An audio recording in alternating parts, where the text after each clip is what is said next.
Hey, what's up? This is MD Zahir Khan, first year MBBS student in Midnapore medical college. तो आप में से बहुत सारे लोग नीट 2026 के लिए प्रिपरेशन कर रहे हैं और प्रिपरेशन करने टाइम से आप बहुत सारे लोगों का कन्फ्यूजन है जो कौन सी बुक फॉलो करें।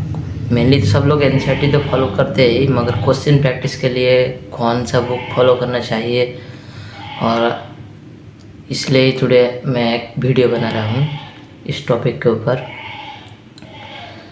तो सबसे पहले तो एनसीईआरटी हमारे नीट के लिए सबसे बेस्ट बुक है एनसीईआरटी मेनली। उसके बाद अगर आप अपने कॉन्सेप्ट को स्ट्रॉन्ग करना चाह रहे हैं क्वेश्चन प्रैक्टिस कर तो उसके लिए मैंने अपने प्रिपरेशन के दौरान जो बुक्स फॉलो किया था वही मैं यहाँ पर शेयर करने जा रहा हूँ। फर्स्ट ऑफ ऑल मेरा पहला सब्जेक्ट है बायोलॉजी सबसे ज़्यादा हाई स्कोरिंग सब्जेक्ट है नीट के लिए। तो बायोलॉजी के लिए मेनली तो आप पहले एनसीईआरटी के हर एक लाइन हर एक पॉइंट इम्पॉर्टेंट है, हर एक डायग्राम इम्पॉर्टेंट है, मगर एनसीईआरटी सिर्फ पढ़ने से नहीं होगा। आप लोगों को कौन से क्वेश्चन भी प्रैक्टिस करना पड़ेगा, कॉन्सेप्चुअल कुछ अच्छे क्वेश्चन भी प्रैक्टिस करना पड़ेगा। तो कॉन्सेप्चुअल क्वेश्चन प्रैक्टिस करने के लिए आपको कोई बुक फॉलो करना ज़रूरी है। तो मैंने अपने प्रिपरेशन के दौरान जो मेनली बुक एक फॉलो किया था वो NCERT punch by Vipin Sharma. Actual ये बुक में आपको नीट में जिस टाइप के क्वेश्चन आते हैं उस टाइप के हर एक वैरायटी के क्वेश्चन मिलेंगे। सिर्फ easy level, moderate level, tough levels, इन 3 टाइप के भी क्वेश्चन मिलेंगे सर। फर्स्ट ऑफ ऑल इस बुक में एनसीईआरटी पंच में एमसीक्यू मिलेंगे आप सबको। कोई एमसीक्यू तो mainly statement based, diagram based, sequence based, correct incorrect question और rank booster questions, level up questions, NCERT exemplar आप लोग जानते हो, एनसीईआरटी एग्जाम्पलर और लास्ट 5 ईयर्स के पीवाईक्यू। तो ओवरऑल इस बुक में आपको हर टाइप के क्वेश्चन मिल रहे हैं और प्रैक्टिस के लिए मोर देन सफिशिएंट है, क्योंकि मैंने इस बुक को अपने जर्नी के दौरान फॉलो किया था। उसके बाद हम आते हैं हमारे रैंक डिसाइडिंग सब्जेक्ट फिजिक्स पर अभी तो मोस्टली स्टूडेंट जो ट्रेंड चल रहा है वही एमआर सर और सलीम सर ज़्यादा स्टूडेंट फॉलो करते हैं मेनली नीट के लिए। और अभी नीट 2025 पर जिस टाइप का क्वेश्चन आया था, इसलिए इससे समझ आ जाता है फिजिक्स से क्वेश्चन का लेवल अप हुआ है। और इसके लिए मैंने हमारे टाइम पर एमआर सर, मैंने तो मेनली एमआर सर को फॉलो किया था। तो उस वक्त एमआर सर जो अभी मिस्टर फिजिक्स बुक आया है क्वेश्चन प्रैक्टिस के लिए, एक्चुअल में उस टाइम वो बुक नहीं था, हर एक चैप्टर का जो पीडीएफ देते थे एमआर सर मिस्टर फिजिक्स कहकर, वो अभी बुक पर कन्वर्ट हो चुका है। इस पर आपको टॉपिक वाइज हर टाइप के क्वेश्चन मिलेंगे, statement, assertion, reason, match the column, PYQ, NCERT exemplar. अगर आपने इस बुक को फॉलो किया तो मेनली आपका 90% क्वेश्चन इधर से कॉमन आ सकता है फिर नीट पर। और एनसीईआरटी एग्जाम्पल तो इस बुक में भी है, एनसीईआरटी एग्जाम्पल तो मेनली करना ही पड़ेगा। और आपको इस बुक फॉलो कंप्लीट करने के बाद आप तो नीट के पीवाईक्यू तो कर रहे हो 37 ईयर्स जो बुक है कंप्लीट।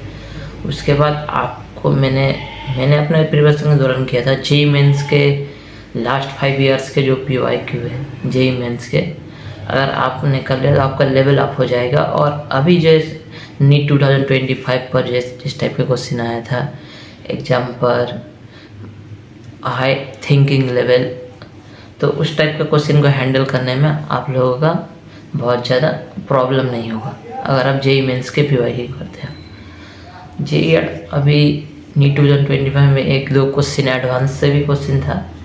तो मैं मेनली कहता हूँ कि जेईई मेंस के पीवाईक्यू बहुत ज़्यादा करेक्ट होगा। और हमारा थर्ड सब्जेक्ट है केमिस्ट्री में तो आप लोग जानते हो फिजिकल केमिस्ट्री, ऑर्गेनिक और इनऑर्गेनिक। तो फिजिकल केमिस्ट्री में ज़्यादा लोग अमित महाजन सर और सुधांशु सर के पास ही पढ़ते हैं ज़्यादातर लोग। तो फिजिकल केमिस्ट्री में सबसे पहले तो आपको एनसीईआरटी का हर एक लाइन इम्पोर्टेंट है। इस बार एक मैथ सॉल्यूशन चैप्टर से एक मैथ द कॉलम क्वेश्चन आया था नीट 2025 पर, वो भी सेम टू सेम एनसीईआरटी में एज इट इज दिया था।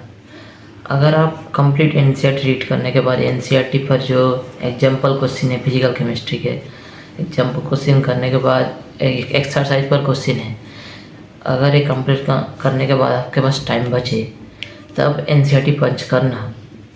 मेनली एनसीईआरटी में फिजिकल केमिस्ट्री पार्ट तो करना, क्योंकि मैंने अपने प्रिपरेशन के दौरान जो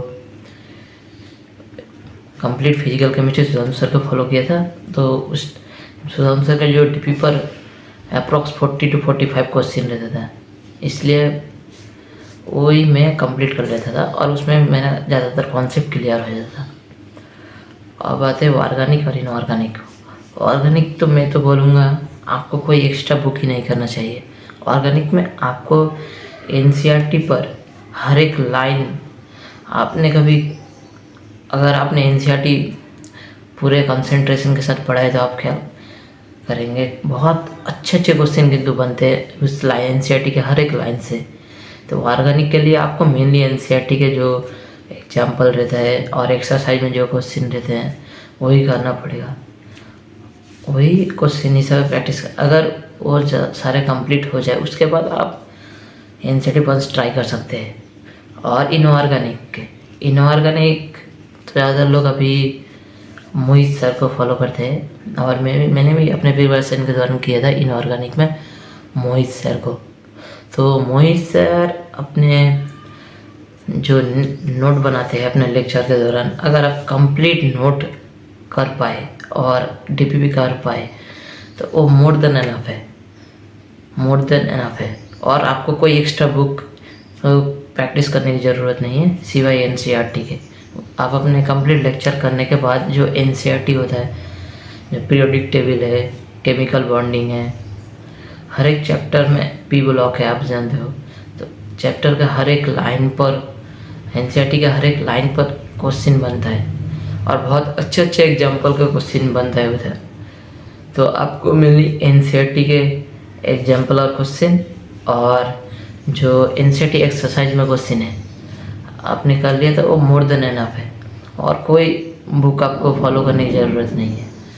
मगर अगर आपके पास ये पूरा कंप्लीट करने के बाद टाइम बचे तो आप, मैं बोलता हूँ, मैंने भी किया था अपने प्रिपरेशन के दौरान, जो जेईई मेंस के लास्ट 5 इयर्स की पीवाईक्यू है वो बहुत ज़्यादा इंपॉर्टेंट है। आपके थिंकिंग पावर को डेवलप करने में बहुत ज़्यादा हेल्प करेंगे, क्योंकि अब पहले तो नीट 2024 पर ज़्यादा एनसीईआरटी से डायरेक्ट लाइन नहीं आ जाता था, मगर अब नीट 2025 पर जिस टाइप के क्वेश्चन आने लगे हैं डायरेक्टली एनसीईआरटी से क्वेश्चन आता है, हमारा डायरेक्ट लाइन आता है। कुछ आपको थिंकिंग डेवलप करना पड़ेगा, और थिंकिंग डेवलप करने के लिए जेईई मेंस से ही ज़्यादा क्वेश्चन कोई नीट के लिए अप्लाई करते हैं, इसलिए आप लास्ट 5 इयर्स के पीवाईक्यू करना। ये करने के बाद मैंने तो कंप्लीट सब्जेक्ट के लिए फिजिक्स, केमिस्ट्री, बायोलॉजी के लिए बुक बोल दिया। फिजिक्स के लिए बोला मिस्टर फिजिक्स, बायोलॉजी के लिए NCERT punch by Vipin Sharma, और केमिस्ट्री के लिए अगर आप कंप्लीट एनसीईआरटी के क्वेश्चन एग्जाम्पलर कंप्लीट करने के बाद टाइम बचे तो आप एनसीईआरटी पंच ट्राई करना। और ये सब करने के बाद जेईई मेंस के जो पीवाईक्यू भी करना। मगर आप सब लोगों को एग्ज़ाम के प्रिपरेशन तक एनसीईआरटी पर ही डटे रहना है। फिजिक्स के एनसीईआरटी आप बहुत डीप में नहीं पढ़ना, हर एक बार पढ़ना है जो समरी होता है और पॉइंट टू पॉइंटर है वही, और कुछ डायग्राम जो होता है। तो इसी के साथ मैं अपना लेक्चर शेष करना चाहता हूँ, और आप सब लोगों के साथ एक और बात शेयर करना चाहता हूँ। मैं यूट्यूब में बायोलॉजी के जो एनसीईआरटी एग्जाम्पलर है, तो सारे एनसीईआरटी एग्जाम्पलर तो नहीं करा सकता, मगर यूट्यूब में जो शॉर्ट्स है उसके ज़रिए मैं आपके लिए बायोलॉजी के एग्जाम्पलर इम्पोर्टेंट क्वेश्चन हर एक चैप्टर के लिए शॉर्ट्स बनाने के लिए एक सीरीज़ स्टार्ट कर रहा हूँ, NCERT एग्जाम्पलर सीरीज़। तो आप ज़रूर इस सीरीज़ को देखकर अपने क्वेश्चन प्रैक्टिस करने को इम्प्रूव करना और अपने प्रिपरेशन को कंटिन्यू रखना। और ओके एवरीवन, अपने का प्रिपरेशन को एक मेरी मदद से और इस यूट्यूब के मदद से अभी जो हमें मिल रहा है इसकी मदद से आप अपने प्रिपरेशन को एक अच्छे लेवल पर ले जाना चाहते कि नीट 2026 में आप अपने सिलेक्शन को कामयाब कर सकते हो। और ओके एवरीवन, चैनल को सब्सक्राइब करना। ओके।